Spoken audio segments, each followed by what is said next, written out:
Vamos a dar un dato que es muy jugoso, ¿vale? Es poco conocido, pero es muy jugoso. En 2024, la OTAN hizo unas pruebas sobre esto, sobre todo sobre el K9. Hizo una prueba sobre el K9 que tuvo un 95% de disponibilidad de un sistema desarrollado por Hanwha que la relación coste-beneficio de lo que te aporta y la disponibilidad y la fiabilidad es, por ejemplo, si lo comparas con la disponibilidad del Panzerhaubitzer alemán, este tiene una disponibilidad del 80%. 최근 폴란드군이 운용 중인 K9 자주포의 목표 가동률이 무려 108%나 초과 달성했다는 놀라운 소식이 전해지고 있습니다. 이는 단순히 고장이 없다는 걸 넘어 군이 요구한 작전 능력 그 이상을 보여주고 있다는 뜻인데요. 이런 믿기 힘든 성과는 비단 폴란드만의 이야기가 아니며 이제는 스페인까지 한국산 명품 자주포에 눈독을 들이게 만들고 있습니다. 특히 지난 11월 스페인 국방부가 무려 214대에 달하는 차기 자주포 도입 사업을 발표하면서 전세계 방산 시장이 들썩이고 있는데요. 이번 대규모 현대화 계획에서 한국의 K9 자주포가 가장 강력한 후보로 거론되고 있는데 현재 스페인 육군이 보유하고 있는 주력 자주포는 반세기 전 1970년대 미국에서 도입한 M109A5 96대, 자국 업체인 산타바바라 시스템즈에서 제작한 155mm 견인식 곡사포 83문과 영국산 L128 견인포 56문이 전력의 전부인 상황입니다. 이에 따라 스페인 총리실은 지난달 5일 현지 시각으로 강요회의를 열고 자주포 현대화 사업안을 의결했는데요. 스페인 산업부가 공개한 신형 자주포의 요구사항을 뜯어보면 그 조건이 상당히 까다롭다는 것을 알 수 있습니다. 우선 기본적으로 사거리가 40km를 넘어야 하고 현대전의 핵심인 신속한 응답 시간을 보장해야 하는데요. 또한 사거리 연장탄과 차세대 유도 탄약에 완벽하게 대응할 수 있어야 하며 지휘통제 시스템과의 완전한 통합도 필수적으로 요구됩니다. 사실 여기까지의 조건들은 현존하는 최신의 자주포라면 어느 정도 충족이 가능한 부분인데요. 그렇다면 왜 유독 한국 K9이 해외 매체와 군 전문가들 사이에서 가장 유력한 후보라는 평가가 나오고 있는 것인지 궁금해지는데 그건 바로 스페인 군 당국이 요구 조건에 90% 이상의 가동률을 보장해줄 수 있어야 한다고 명시했기 때문이죠. 스페인의 저명한 군사 전문가인 레이노스 아카노브는 이 부분을 콕 집어서 언급하며 K9 자주포의 우세함을 점쳤습니다. 그는 K9 자주포가 보여준 우수한 가동률 덕분에 독일이나 프랑스 장비는 물론 심지어 자국산 자주포인 네메시스와 피라냐까지 제치고 가장 유력한 후보가 될 것이라고 분석했죠. En primer lugar, tenemos a este caballerete de aquí. Este es el K9 Thunder de Hanwha, de Corea del Sur, ¿vale? Este bicharraco de aquí no es ningún novato, ¿vale? Este no es como el Nemesis, ni como el Piranha. Esto ya ha sido probado en combate real. Hay más de 1700 unidades en 10 países de la OTAN y de hecho ha sido probado en Ucrania en repetidas ocasiones, donde es capaz de resistir hasta 100 disparos diarios sin ningún tipo de fallo. O sea, ha dado un resultado espectacular en Ucrania, esa es la realidad. Ha dado un resultado espectacular en Ucrania. Se trata de un obús autopropulsado por cadena que pesa 47 toneladas. Tiene un motor, un inciso, ¿vale? Este tío pesa 47 toneladas, 47.000 kilos, ¿vale? El VCR Dragón pesa 33 toneladas. Eso son una... 3, 4, 5, 6, 7... Una 14 toneladas menos que este, ¿vale? Ojo, el VCR Dragón sin nada, ¿vale? Es decir, si los 9,4 toneladas adicionales que puede cargar, ¿vale? O sea, este con 47 toneladas tiene 1000 caballos de potencia. El VCR Dragón con 33 tiene 650 caballos. Y alguno todavía se extraña de problemas en el motor de potencia. Un cañón de 155 milímetros L52 con un alcance de entre 40 y 60 kilómetros estándar, o si se le mejora con el Extended Range Full Bore, ¿vale? Proyectiles aerodinámicos, puede llegar hasta los 70 kilómetros de distancia. Es capaz de cadencia de disparo de entre 6 y 8 sostenido, ¿vale? 12 si lo llevamos al modo bestia, ¿vale? Con disparo en movimiento. Es decir, este bicharraco es capaz de disparar mientras se mueve a 67 km por hora. Una auténtica locura. Debe ir tripulado por hasta 5 personas, pero se puede adaptar para ir con 3, ¿vale? Nivel de protección Stanag 4, nivel 4, como el del Nemesis, ¿vale?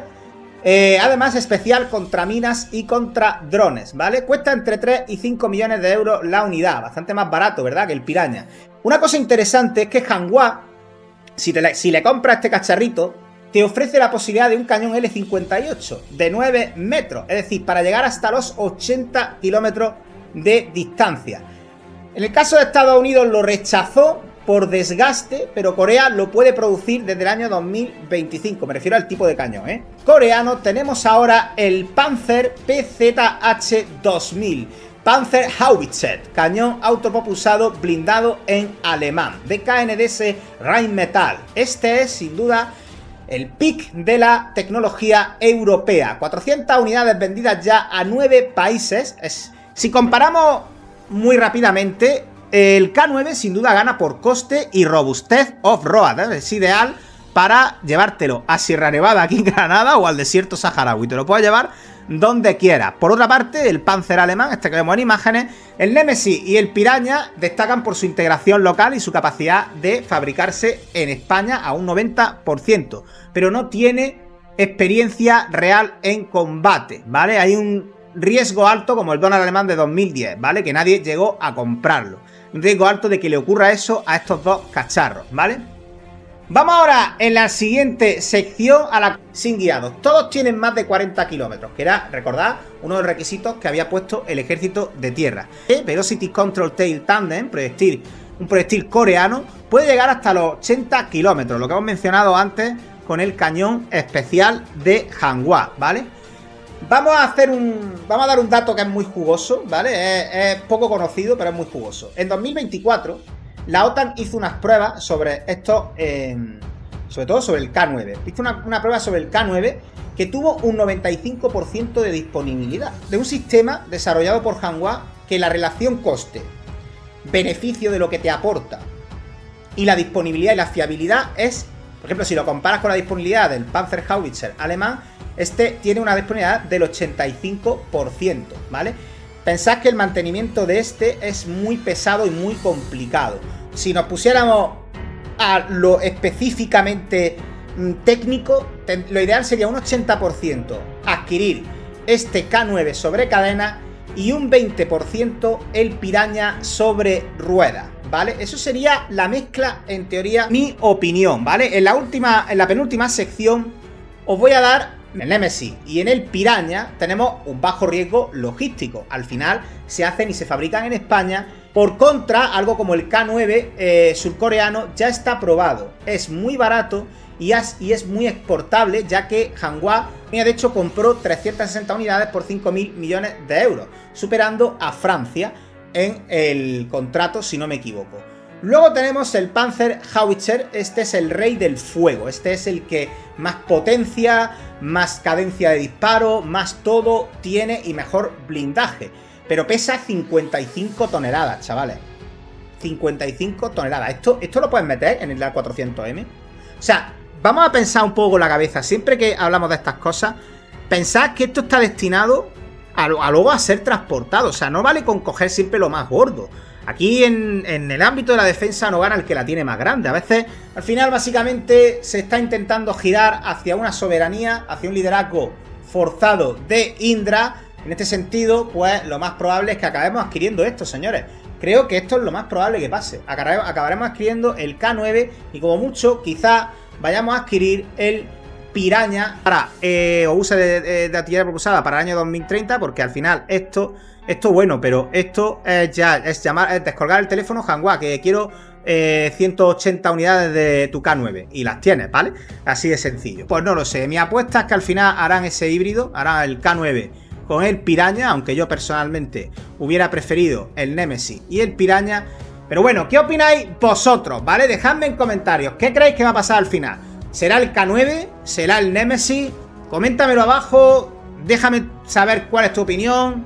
Si crees que todo esto es un tifostio o que va a acabar como un colibrón, como el VCR Dragón, y al final ¿quién lo va a pagar? 앞서 언급한 바와 같이 이번 사업의 키포인트는 화력도 가격도 아닌 바로 가동률입니다. 그렇다면 스페인은 도대체 왜 이렇게까지 가동률에 목숨을 걸고 있는 것일까요? 그 이유는 바로 현재 자국 방산기업들이 저지른 뼈아픈 실책들 덕이라고 할 수 있습니다. 재앙으로 불리는 스페인의 차기 장갑차 사업, 바로 VCR 드래곤 프로젝트의 실패가 그 원인인데요. 이름만큼은 간지가 폭발하는 VCR 드래곤은 스페인의 산타 바바라와 인드라 등이 주도하여 야심차게 시작한 국산 장갑차 프로젝트였습니다. 하지만 지금까지 100대 넘게 만들었음에도 불구하고 불구하고 치명적인 결함 때문에 군이 인수를 전면 거부하는 등 초유의 사태가 벌어지고 말았죠. 엔진과 추진 시스템의 결함으로 인해 주행 중 말 그대로 그냥 죽어버리는 현상이 빈번하게 발생했습니다. 군 입장에서는 예산 낭비도 문제지만 이런 차를 탔다가는 병사들이 골로 가버릴 수 있다고 판단한 것인데요. 특히 장갑차의 핵심인 30mm 포탑과 파워팩이 기본적인 테스트조차 통과하지 못하는 굴욕을 겪었습니다. 수년간의 개발 기간과 막대한 예산 투입에도 불구하고 작전 운용 가능한 차량이 0에 수렴하는 대참사가 벌어진 것이죠. 이 사건은 서류상 스펙만 좋고 실제로는 굴러가지 않는 허울뿐인 무기에 대한 불신이 극에 달하게 만든 주범입니다. 결국 스페인 군부는 외산이어도 좋으니 제발 가동률이 좋고 믿을 수 있는 무기를 도입해야 한다는 입장을 고수하게 된 것인데, 하필 이런 상황에서 또 현존 최고의 성능을 지녔다고 평가받으며 세계 최강의 자주포로 불리는 독일의 펜저비츠 2000마저 우크라이나 실전에서 참혹한 실패를 겪으며 스페인의 선택은 K9으로 좁혀지게 되었습니다. 독일 유력 언론 슈피겔에 따르면 우크라이나 전장에서 독일 펜저비츠 2000의 가동률이 50% 아래로 떨어졌다는 충격 보도가 있었습니다. 이로 인해 우크라이나가 도입하기로 한 100대의 펜저비츠 2000도 사실상 전면 무산되었는데요. 2022년 독일은 우크라이나에 펜저비츠 2100대 수출 허가를 내면서 2조 4천억 규모의 사업을 추진했지만 현재까지 계약 소식은 깜깜무소식입니다. 전문가들은 펜저비츠 2000이 우크라이나 전장에서 너무 잦은 고장을 일으킴과 동시에 수리 인프라 부족 문제로 우크라이나가 도입을 주저했을 것이라고 내다봤습니다. 특히 펜저비츠 2000은 개발업체가 발표한 카탈로그상의 가동률과 실제 야전 운용 부대가 체감하는 가동률이 가장 극심한 차이를 내는 기종으로 그 악명이 높습니다. 참 이상한데 도대체 왜 명품이라 불리는 독일제 무기에서 이런 차이가 발생하는 것일까요? 이는 아이러니하게도 독일 특유의 과잉공학, 오버 엔지니어링 때문입니다. 성능이 너무 고사양이라서 오히려 문제가 된다는 건데 이게 뭔 소리냐? 바로 부품, 센서, 장비들이 고도화되어 있는 만큼 예민하다는 것입니다. 펜저비츠 2000은 탄약을 넣는 모든 과정이 완벽하게 자동화되어 있어 사람의 손이 거의 필요치 않습니다. 가장 큰 장점 중 하나이죠. 이를 위해 수많은 정밀 센서와 모터가 톱니바퀴처럼 맞물려 돌아가는 구조를 택했는데, 문제는 지속 사격을 하다 보면 포신과 약실의 온도가 급격히 올라가고 내부에 화약 찌꺼기와 먼지가 쌓이게 되는데, 이때 장착된 정밀 센서들이 먼지나 미세한 열팽창을 기계적인 고장이나 이물질로 잘못 인식해버리는 경우가 발생한다는 것이죠. 그 순간 안전 시스템이 작동하여 에러 코드를 띄우며 시스템 전체를 잠가버리는 것입니다. 한창 전장에서 적과 대치 중인데다가 포격이 이루어지고 있는 상황에서 말이죠. 펜저비츠 2000의 이러한 문제는 태생부터가 지속 사격에는 맞지 않게 태어났기 때문인데요. 냉전 시절 독일 평원에서 소련군을 상대로 숨어있다가 아주 우아하고 정밀하게 몇 발 쏘고 빠지는 것을 목표로 설계된 펜저비츠 2000은 흙먼지가 날리고 하루에 수백 발을 쏘아대야 하는 진흙탕 싸움, 즉 장기 소모전에서 맥을 못 추르고 있습니다. 그러나 우크라이나 전장에서 맹활약하고 있는 K9 기반의 크랩 자주포는 태생부터가 또 다른데요. 한국의 K9은 휴전선에서 북한군의 미친 듯한 장수정포 물량 공세를 온몸으로 받아내야 하는 것을 목표로 개발되었습니다. 한국의 험준한 산악지형, 여름에 눅눅한 습기, 겨울에 사르에는 혹한, 그리고 먼지 구덩이 속에서 무식하게 많이 그리고 오래 쏘는 것을 목표로 설계된 괴물이 K9이죠. 부품 간의 유격, 즉 틈을 넉넉하게 설계해서 먼지가 좀 들어가거나 열팽창으로 부품이 늘어나도 꽉 끼어서 멈추지 않고 잘 돌아가게 만들었습니다. 이것은 진흙을 굴러도 고장 한번 안 나는 AK-47과 같은 원리라고 볼 수 있죠. 또한 포탄은 기계가 넣어주지만 장약은 사람이 직접 넣는 반자동 방식을 채택하여 구조가 훨씬 단순합니다. 이 방식의 장점은 센서가 좀 고장나거나 먼지가 껴도 사람이 손으로 툭 쳐서 넣거나 수동 레버리지를 돌려서 쏠 수 있다는 것인데요. 즉 기계가 멈춘다고 해서 사격 자체가 중단되지 않는 전장에서 가장 필요한 아날로그적 융통성을 갖추고 있다는 것입니다. 이러한 설계 철학은 곧 전세계가 놀라는 경이로운 가동률로 이어지는 결정적인 이유가 되었습니다. 실제로 한국군의 K9과 K55 자주포의 목표 가동률은 지난 3년간 모두 110% 이상을 달성하는 기염을 토해냈습니다. 하나에어로스페이스의 공식 보고서와 주요 운용국인 핀란드, 노르웨이 등의 데이터를 통해서도 평시 가동률 95% 이상이라는 수치가 객관적으로 입증되었는데요. 특히 2024년 11월 핀란드에서 실시된 나토 포병훈련 다이나믹 프론트 25에서의 활약은 전설로 남았는데, 핀란드군이 운용하는 K9 무카리가 영하의 혹한 속에서도 유일하게 완벽한 기동과 사격 능력을 보여주며 나토 관계자들을 경악하게 만들었죠. 이 훈련 데이터와 실전 기록들이 루마니아 자주포 도입 사업 평가에 그대로 반영되었고, 그 결과 K9이 경쟁자인 독일의 펜저비츠 2000을 제치고 선정되는 결정적 근거가 되었습니다. 그럼 K9은 왜 타의 추종을 불허하는 높은 가동률을 가질 수 있게 된 것일까요? 우선 방대한 데이터를 빼놓을 수 없습니다. K9은 현재 전세계 자주포 시장의 75% 이상을 점유하고 있으며 굴러가는 것만 무려 2000대가 넘는 베스트셀러로 운용국만 해도 11개국에 달해 지구상 거의 모든 환경에서의 데이터가 모이고 있습니다. 핀란드는 영하 30도까지 떨어지는 아프리카는 극지방의 데이터를 건네주고 인도는 구름과 모래 폭풍이 부는 사막의 데이터를 제공합니다. 또한 폴란드의 늪지대 환경까지 더해져 K9은 그야말로 지구상의 모든 전장 환경을 경험하고 있는 셈이죠. 어느 상황에 어떻게 수리해야 하고 어떤 장비를 각 지형적 상황에 따라 보강해야 하는지에 대한 데이터가 상상 이상으로 방대합니다. 또한 K9 생산 라인은 반도체 공장처럼 고도로 자동화되고 퓨전화되어 있어 품질 관리가 거의 완벽에 가깝습니다. 즉 1호기와 2005기의 품질 편차가 거의 제로에 가까울 정도로 균일한 성능을 보장하는데요. 소량 생산하는 유럽제 무기들은 수제작 특성상 만들 때마다 약간씩 편차가 발생해 고장나면 딱 그 차에 맞는 부품을 깎아서 맞춰야 할 때가 많습니다. 하지만 K9은 완벽히 규격화된 부품 덕분에 고장이 나도 그냥 새 부품을 가져다 끼우면 100% 딱 들어맞습니다. 이것이 정비 시간을 획기적으로 줄여 가동률을 극한으로 높이는 핵심 비결인데요. 물론 이런 성과는 기본적인 기술력이 뒷받침되지 않으면 불가능한 일입니다. 단순히 K9이 투박해서 튼튼하다는 말로 퉁치기에는 그 안에 숨겨진 기술이 너무나 존경한 것이죠. K9은 대한민국의 직조업 기반 기술과 하나의 시스템 통합 능력이 정점에 달해 만들어낸 걸작인데요. 일례로 K9이 진흙을 날리면서도 예민한 사격 통제 장치가 고장이 나지 않는 비결은 바로 한국이 독자적으로 개발한 유기압 현수장치 기술 덕으로 47톤짜리 숫덩이가 험지를 달릴 때 발생하는 엄청난 충격과 진동을 오일과 가스의 압력으로 정밀하게 상쇄시켜 전체 장비를 보호합니다. 또한 지속 사격 시 가동률이 유지되는 건 한국의 세계적인 철강 및 금속 가공 기술이 있었기에 가능했습니다. 포를 쏠 때 포신 내부 온도는 순식간에 수천도로 치솟아 일반적인 강철은 녹아버리거나 변형됩니다. 하지만 K9의 포신 내부는 특수 크롬 도금 처리와 고강도 강철로 제작되어 열변형에 대한 내성이 극도로 높게 설계되었죠. 또한 자동 장전 장치의 구동부가 열 팽창을 고려해 금속이 열을 받아 팽창할 때 꽉 끼어버리는 현상을 방지하는 최적의 공차 설계가 적용되었습니다. 이는 한국이 자동차와 조선업에서 수십 년간 쌓아온 세계 최고 수준의 금속 가공 데이터가 있었기에 가능한 것이라 할 수 있죠. 여기에 더해 먼지와 사막을 모두 견디는 파워팩의 냉각 설계 기술 또한 압권인데 좁은 공간에 1000마력 엔진을 넣으면서도 공기 흐름을 완벽하게 계산해 엔진열을 밖으로 빼내는 기술을 말합니다. 특히 먼지가 많은 환경에서 필터가 막혀도 냉각 효율이 유지되도록 설계되어 엔진 과열로 인한 정지를 원천 차단하였죠. 이 높은 기술력으로 인한 압도적인 가동률 덕분에 최근 K9에게는 또 하나의 호재가 터지고 있습니다. 바로 신품뿐만 아니라 신품과 다름없는 중고 제품 또한 불티나게 팔리고 있다는 것인데요. 최근 에스토니아 국방부 발표에 따르면 K9 자주포 6문이 추가로 도착함에 따라 에스토니아군이 보유한 K9 자주포는 총 30문으로 늘어났습니다. 여기서 눈여겨볼 점은 도착한 자주포들의 모습을 보면 한국군이 사용하는 특유의 지렁이 도색이 그대로 남아있다는 것인데 도입 가격으로 보나 이것이 신품이 아닌 중고품임을 알 수 있습니다. 보다 정확히 말하면 오버홀, 즉 창정비가 완벽하게 끝난 중고 제품인데요. 2023년 1월 체결된 에스토니아의 12문 추가 도입 계약의 규모가 약 3,600만 유로, 우리 돈으로 약 500억 수준입니다. 한 문당 300만 유로, 즉 40억 원 꼴인데 공장에서 갓 생산된 신품 K9 가격이 100억 이상인 것을 감안하면 훨씬 저렴합니다. 국방 전문 매체에서도 에스토니아가 한국군이 사용한 차체를 들여와 현대화하는 방식으로 비용 효율을 극대화했다고 분석하고 있죠. 에스토니아 입장에서는 최고의 가성비로 그리고 무엇보다 빠르게 납품받을 수 있어서 만족도 또한 매우 높습니다. 그리고 이것이 가능한 진짜 이유는 역시 K9이 가진 완벽한 내구성 덕분이죠. K9의 뼈대인 차체가 워낙 튼튼하기 때문에 창정비만 거치면 새 것과 다름없는 성능을 내기 때문입니다. 실제로 10년을 거칠게 굴러도 뼈대인 차체 프레임에 균열이나 피로 파괴가 거의 일어나지 않는 괴물 같은 내구성을 자랑합니다. 즉 심장인 엔진과 팔인 포신만 새 걸로 갈아 끼우면 몸통은 멀쩡하다는 확신이 있었기 때문에 중고 도입이 가능한 것이죠. 에스토니아는 한국군이 쓰던 거라 낡은 게 아니라 한국의 깐깐한 창정비 기술로 새 생명을 얻은 검증된 무기를 3분의 1 가격에 사는 횡재다라고 판단한 것입니다. 이미 한국군이 10년 넘게 운용하면서 초기 불량은 싹 다 잡혔고 시스템이 완전히 안정화된 상태인데요. 여기서 소모품만 새 걸로 싹 바꿨으니 오히려 초기 불량 위험이 있는 신제품보다 가동률 신뢰성은 더 높을 수도 있는 딱 좋은 상태입니다. 딱 좋아! 실제로 에스토니아는 그 누구보다도 한국의 자주 MRO 즉 유지보수 교육 기술을 받으러 오는 열정적인 국가입니다. 한국 역시 중고로 수입해가는 에스토니아를 배려해 최고의 전문가들을 파견해주고 있죠. 즉 한국의 MRO 체계와 기술력에 대한 신뢰가 가장 높은 국가가 바로 에스토니아인 셈입니다. K9 자주포는 이제 단순한 무기를 넘어 한국 제조업의 정수와 실전적 데이터가 결합된 하나의 완벽한 시스템으로 진화했습니다. 스페인이 왜 그토록 가동률에 집착하며 K9을 바라보는지 그리고 에스토니아가 왜 중국 K9에 열광하는지 그 답은 명확합니다. 화려한 스펙보다 중요한 것은 전장의 진흙탕 속에서 병사들이 믿고 의지할 수 있는 확실한 내구성이라는 사실을 K9이 증명하고 있기 때문입니다. 오늘의 한 줄 평, 강원도 철원의 겨울과 전라도 더불어도 장성의 여름, 서쪽 갯벌과 동쪽 산악까지 다 견뎌냈으니 전 세계 어디든 통할 수밖에 없는 게 팩트. 반대하면 중국에 사는 북한계 러시아인. 이생으로 리얼리즘이었습니다. 여러분의 생각은 어떠신가요?